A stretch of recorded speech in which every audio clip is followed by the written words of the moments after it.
Hello everyone and welcome. My name is Tom and today I would like to respond to a video from Chris from The Good Old Gamer. The video is called "The End of Mainstream PC Gaming and People Are Defending It." Now that video was uploaded to his channel 2 days ago and the link is going to be in the description of this video. So if you haven't seen it, please pause this video right now, watch it and then come back. So now that you're back, let's get into some of the points that I would like to share my opinion on. And by the way, Chris, if you're watching this, this is not criticism, okay? I want to contribute to this sort of discussion.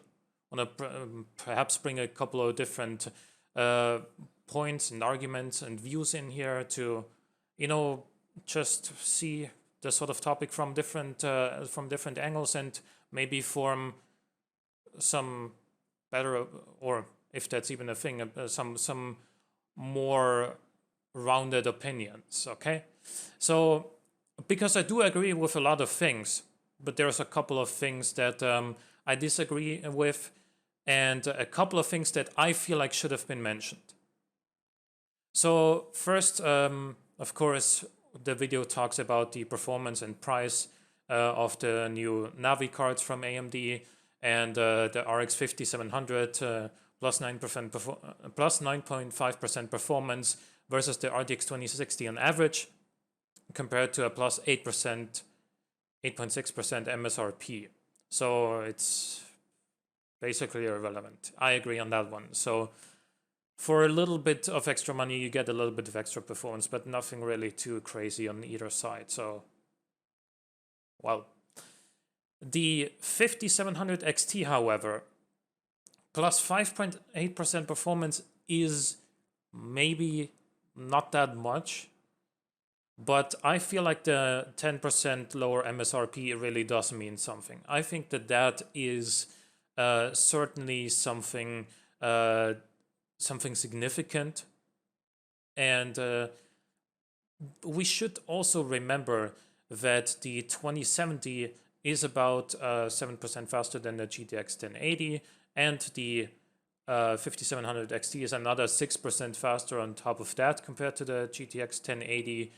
And at that point, especially if you factor in, the currently immature drivers for the 5700 series, imagine one driver update, right?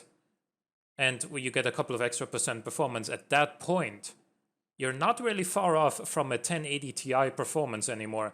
And that was a $750 card.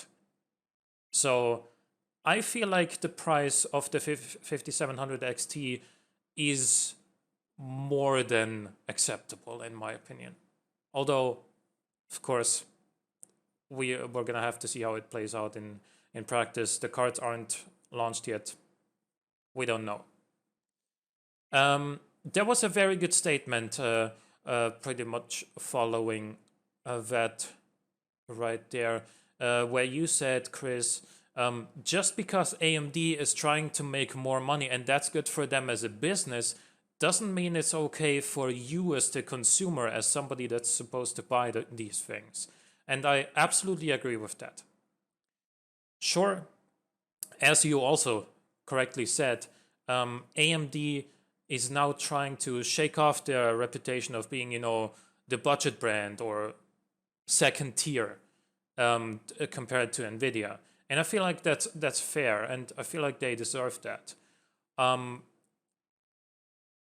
That doesn't necessarily benefit us consumers very much, but at the same time, it's this sort of move that can change a brand's reputation. The only reason why more people bought a GTX 1060 than an RX 580 is because Nvidia has the market share and the mind share and the sort of reputation of being, the manufacturer that makes the fastest graphics cards for gaming.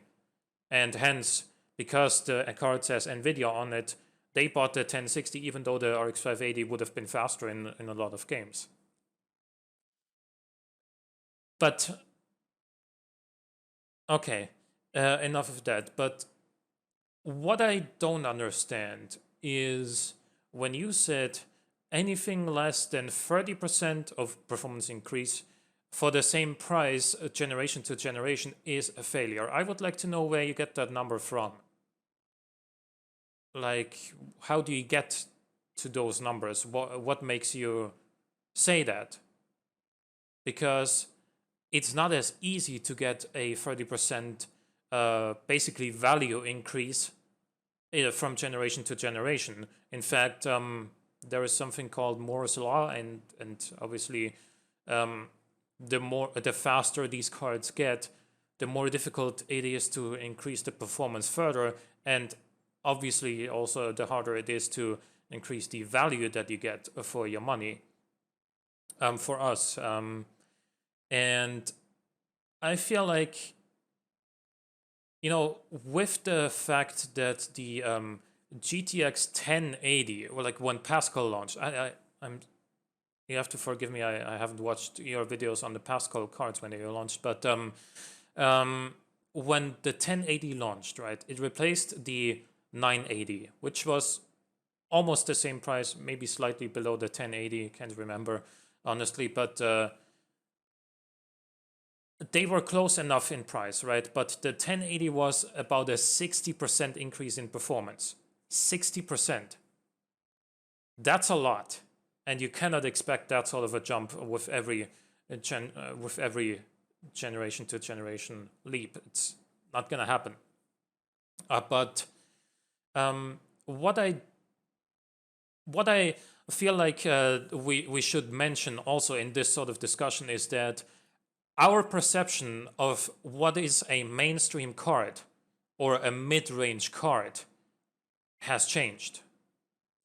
And what I mean by that is, if we look at, by the way, what I'm citing right now are the numbers from a hardware unboxed video, the video where they tested the RTX 2060, right?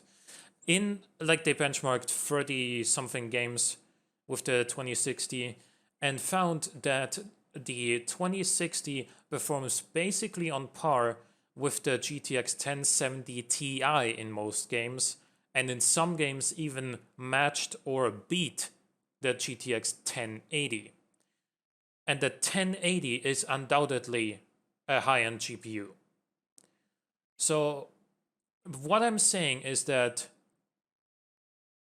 it's unclear whether or not we should call the RTX 2060 mid-range or high-end or low-end because it only has a 60 at the end of its name. I don't know. You see, that's the sort of point we're at. Like, we're arguing about semantics at this point, because the 1070 Ti last generation was a high-end card, right? And if the 2060 performs the same as the 1070 Ti, does that make the 1070 Ti mid-range, or does that make the 2060 high-end? Or I don't know. And considering the performance that you're getting with the RTX 2060, I think it's good value.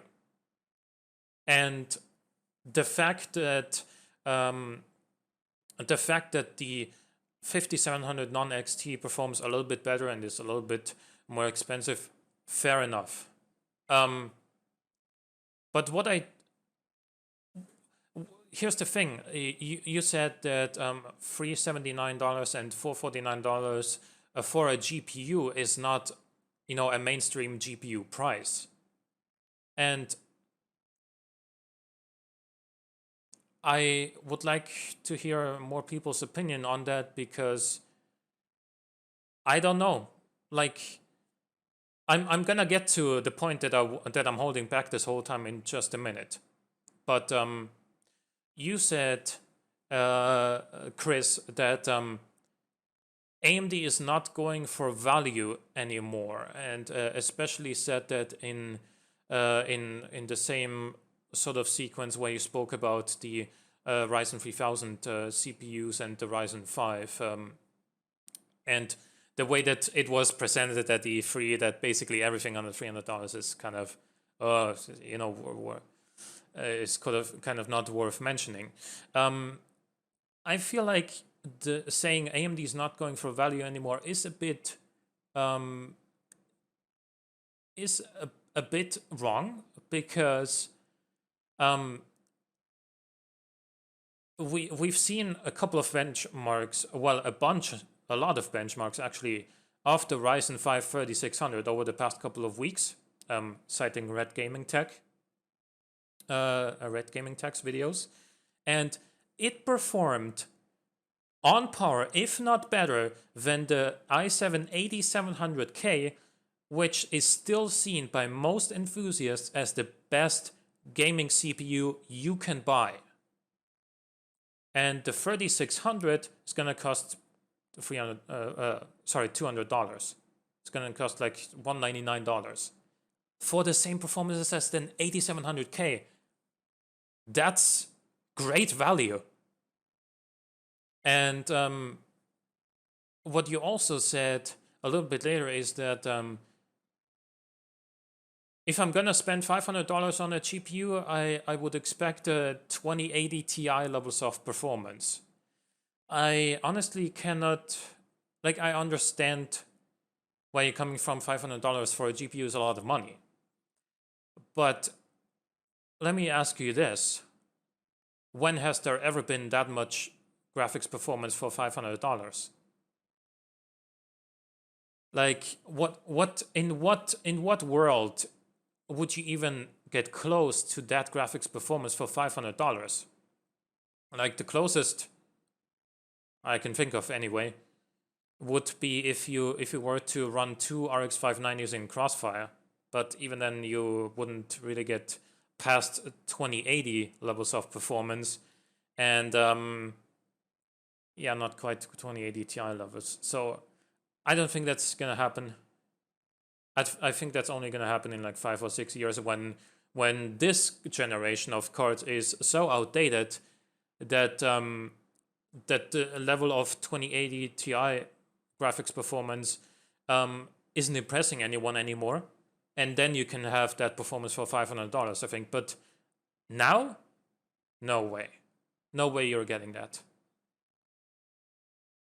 And another statement in the video that you made pretty much near the, like in the second half of the video, you said that well, if AMD goes out of business because they don't make enough profits from their GPUs or CPUs, you wouldn't care. And you said, quote, "I wouldn't care if all 3 of the chip manufacturers go out of business and there's no more PC gaming." Right, but there's a caveat with that, because if AMD goes out of business, Intel goes out of business, and Nvidia goes out of business, there's no more PC gaming, obviously, but there's also no more laptop gaming. There's no more console gaming, because obviously PlayStation and Xbox have AMD hardware, the Switch has an Nvidia GPU, yada yada, you know, you get the idea. There's no more PC, laptop, console gaming. Like, what are you gonna game on? Your phone? Really? Like, is this the sort of screen size that we're gonna be gaming on in the future? I don't want to live in that world. I don't want to live in a world like that, honestly. Like, what you're calling yourself the good old gamer, and you don't care if all 3 of the manufacturers that provide the hardware we need for gaming, if all 3 of them go out of business, you don't care. Really? What are you gonna game on? Before I get to some of the things that I would like to add to this discussion, one more thing that I want to address from the video is at the very end of the video you said, "Personally, I'm just going to stick to old and used stuff," meaning old used hardware, "and I might just give up on newer games entirely." So I think that doesn't paint a very good picture for gaming enthusiasts either, because what you're suggesting, and on the one hand, is very admirable, because you say, well, let's just stay away from the new hardware, stick with what we have, we're gonna be fine. We don't need to play all the latest titles. But on the other hand, there is a pretty large subset of gamers who want to play the newest games, right? So they just want to play the games even if it's not 4K or even 1440p. Most gamers still play on 1080p. We have to understand that. And if your PC is not capable of running the new game that you want to play at 1080p anymore, well, what are you gonna do? Are you gonna go used with like a GTX 970? Well, you're not gonna get very far. And to just say that just stick with your old hardware and I don't know, let's just all play games from 2013 and not worry about anything newer than that. I think that's I think that's a pretty brave statement as well, if that's what you're going for. But for me, now let's get to the points that I would like to add. First of all, it was E3. E3 is a huge gaming event. So obviously, AMD wanted to show their best products that they had available to show at the moment, right? That's why they demonstrated the 16 core that they didn't show at Computex. And that's why they showed the 5700 XT and 5700, because those are the best Navi-based cards that they have right now. Obviously, there will be lower-end Navi SKUs. I'm 99.7% sure of that. They just didn't bring them to E3, or at least not, they didn't demo them because they wanted to show the best they've got, right? And with that, I think that a lower-end Navi SKU is going to be perfectly fine for mainstream gaming.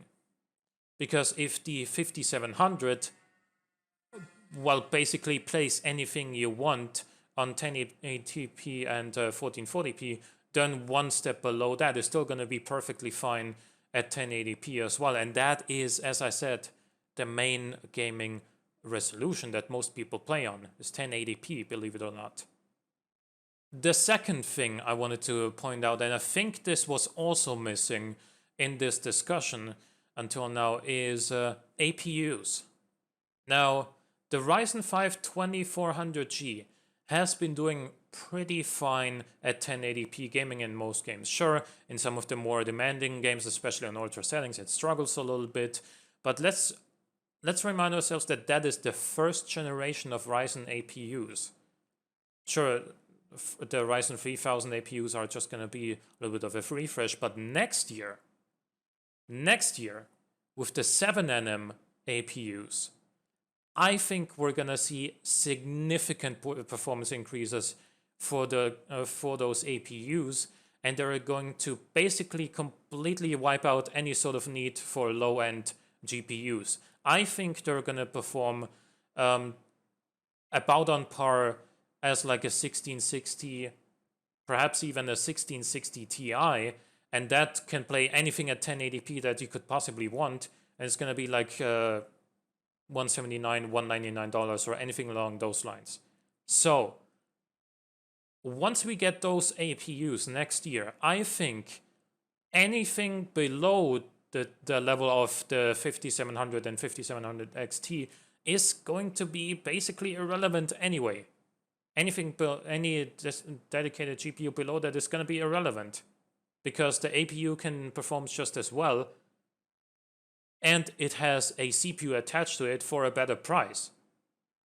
So what more do you want at that point? Because let's just, I'm just going to pull a number out of my behind and say that the 4400G, let's say, if they call it that, the 7nm APU is going to cost $200, right? 16 gigs of RAM is going to be around $100 to $120 roughly. That's what you can get it for today. You can get it cheaper if you go lower speeds, of course. But for the sake of argument, you can realistically expect to buy that APU, the 16 gigs of RAM, which is totally enough for gaming, and a motherboard for $500. You've got yourself a gaming system for $500, because you can just carry your existing hard drive over, you can put it into your existing case, use your existing power supply. You just pay $500 for everything you need for gaming, and you'll be fine.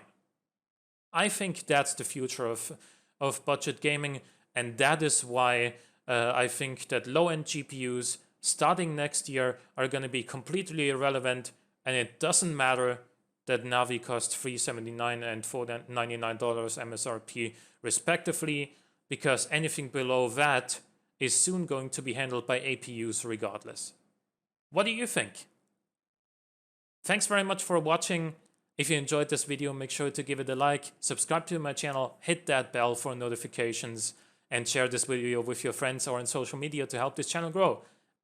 I'd be very appreciative of it, and hope to see you again next time. Bye bye.